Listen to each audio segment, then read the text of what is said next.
लिया था शुक्राणु की संरचना, शुक्राणु स्पर्म यानी कि कैसे बनता है, वीर्य कैसे बनता है। आज हम लोग उसका दूसरा पार्ट देखेंगे। तो कहता है कि स्पर्मोडियस का शुक्राणुओं में रूपांतरण, ठीक है, शुक्राणुओं में रूपांतरण यानी कि शुक्राणु में बदल जाता है। कौन बदल जाता है? स्पर्मोटिडस, है ना, इससे बदल जाता है, शुक्राणु बदल जाता है। या यूं कहें कि रूपांतरण अर्थात शुक्राणु जनन या स्पर्मोजेनेसिस, यानी कि पूर्ण रूप से स्पर्मोजेनेसिस बन गया, यानी कि वो निकलने के लिए तैयार है ना।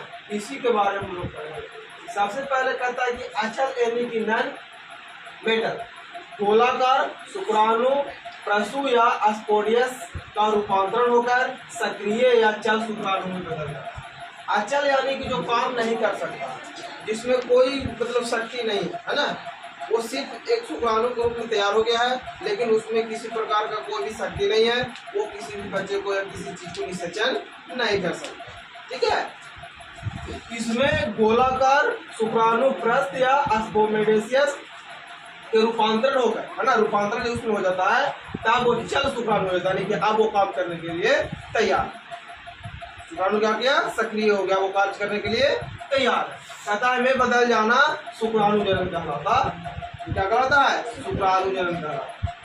तो शुक्राणु के सारे क्लास हमारे क्या हो गए? खत्म हो गए, टॉपिक बचा। अब हम लोग देखेंगे कि शुक्राणु बहुत दिन से पढ़ रहे हैं, मेल गैमेट।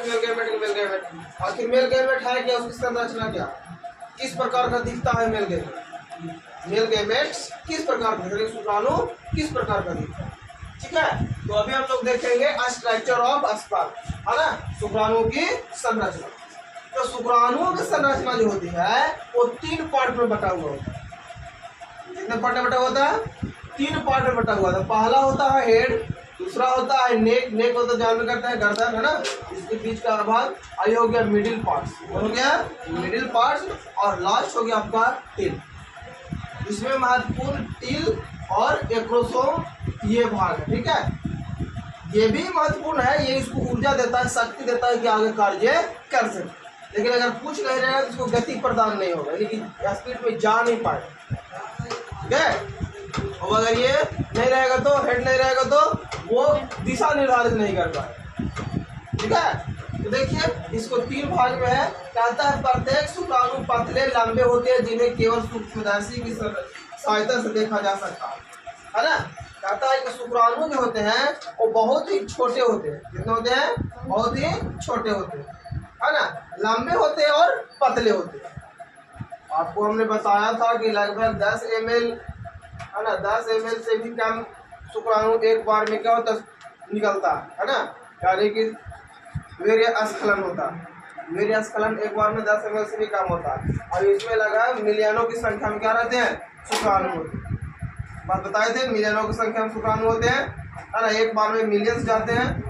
उनमें से कोई एक ही अंडाणु तक पहुंच पाता है, और वो भी अंडाणु तक पहुंचने के बाद कुछ पहुंच जाते हैं, ढेर माने पहुंच जाते होंगे, है ना, लेकिन उनमें से कोई एक ही ऐसा होता है जो पुष्ट होता है, यानी कि जो मजबूत होता है, जो अंडाणु को निषेचित कर पाता है, यानी कि अंडाणु के अंदर प्रवेश करता है, ठीक है।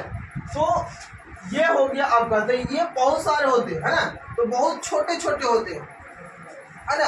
आप वीर्य को देख सकते हैं, वीर्य को देख सकते हैं, उसके अंदर जो कीटाणु है, यानी जिसको हम लोग शुक्राणु बोल रहे हैं, क्या बोल रहे हैं? शुक्राणु, है ना, जो निषेचन के लिए जरूरी है, उसको आप अपनी नंगी आंखों से नहीं देख सकते। उसको देखने की आवश्यकता पड़ेगी, सूक्ष्मदर्शी की आवश्यकता पड़ेगी, क्योंकि बहुत ज्यादा छोटे होते हैं ना। तो जब सूक्ष्मदर्शी की सहायता से देखेगा तो वो किसी इस प्रकार से दिखाई देगा। इसके निम्नलिखित पार्ट होते हैं, कौन कौन बता दिए? हेड, टेल, मिडिल और हेड, टेल, नेक और मिडिल।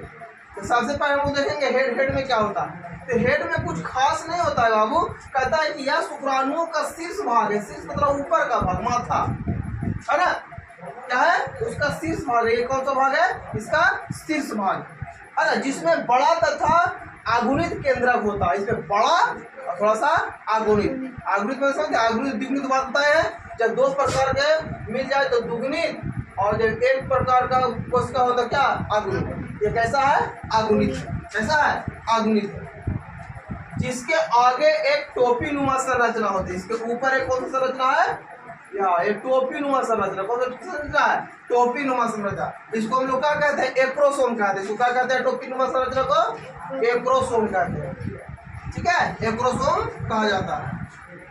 यह निषेचन के समय अंडाणु के झिल्ली को नष्ट करता है।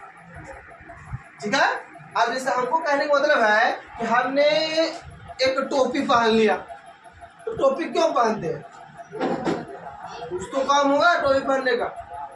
तो टोपी पहनने का मुख्य काम क्या होता है कि धूप से सर को बचाया जाए। ठीक है, या तो बहुत लोग फैशन में लगाता है, अच्छा दिखने के लिए लगाता है, लेकिन लगेगा बहुत खराब दिखने लगता है, गलत बात है ना।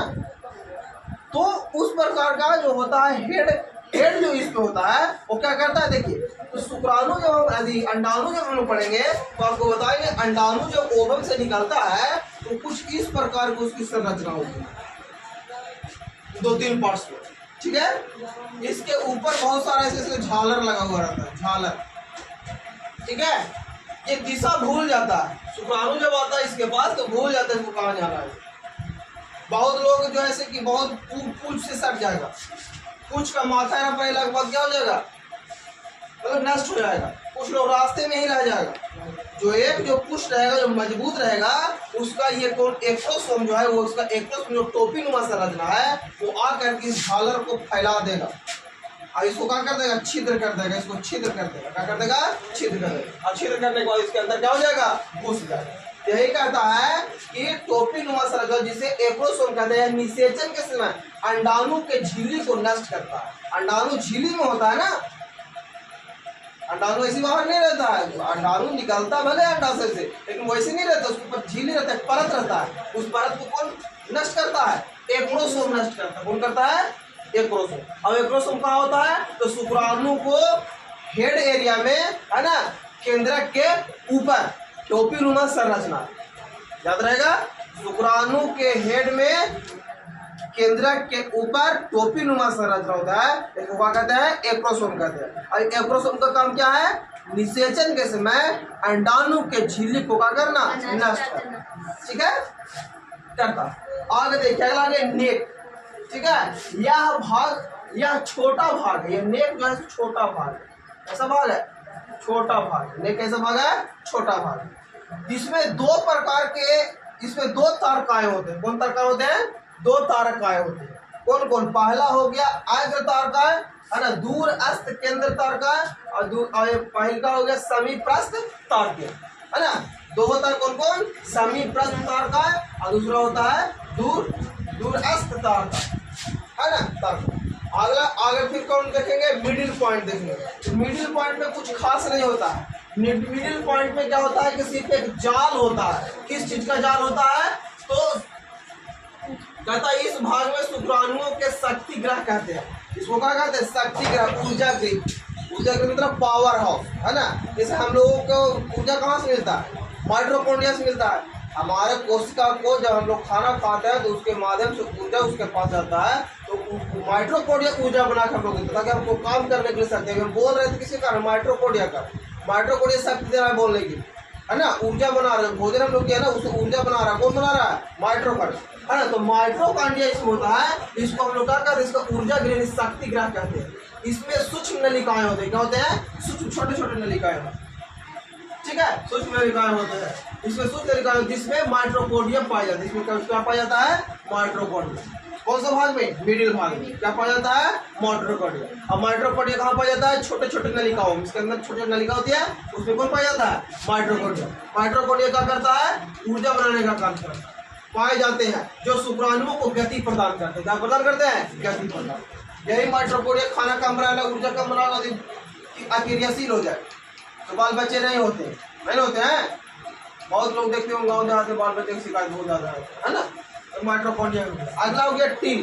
टिल का कोई विशेष काम नहीं है, ये सिर्फ शुक्राणु को दिशा प्रदान करता है और एक शक्ति प्रदान करता है। ठीक है, ताकि वो आगे की ओर गति कर सके। कभी कभी आप लोग देखते होंगे पानी जब बाल्टी उठाते होंगे तो हाथ में पानी उड़ जाता होगा। एक हाथ बहुत चीज उठाएगा, दूसरा हाथ में ऐसे उड़ जाता है। उसे क्या? ये इसको सहायता दे रहा है। है ना, इसको गति करने के, ठीक है। अब रास्ते से चलिएगा तो अपन मैंने हाथ धुना था, नहीं धुनिएगा तो इतना है। इसे क्या है, हवा को काटता है, वो नेचर है, ठीक है। आगे कहता है टील, कहता है यह शुक्राणु के अंतिम भाग है जो जीवद्रव्य की झिल्ली से बना होता है। किस से बना होता है? जीवद्रव्य की झिल्ली से बना होता है। चलिए तो बस आज इतना ही। आज शुक्राणु को कहानी प्लेन, बाकी फिर अब कल नेक्स्ट